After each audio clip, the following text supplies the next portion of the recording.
स्वामी परीक्षा घेतात तेव्हा या गोष्टी होतात.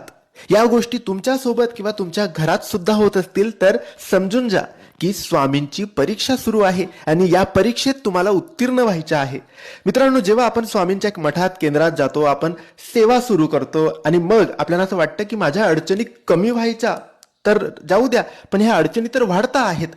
माझे पैसे कुठेतरी अडकले, पैसे मिळत नाहीये, घरात कटकटी सुरू आहेत, मी जेही काम करतोय त्यामध्ये मला अडचणी येत आहेत, जास्त येत आहेत, सेवा सुरू करून जास्त येत आहेत, किंवा मी जीही सेवा करतोय त्यामध्ये सारखी विघ्न येत आहेत, सेवेमध्ये खंड पडतोय, आरोग्य खराब होत आहे, सेवा पूर्णच होत नाहीये, पारायण करतो, मंत्रजप करतो, काही ना काही विघ्न येते, मंत्रजप करायला बसतो तो डोक्यात अनेक विचार येतात.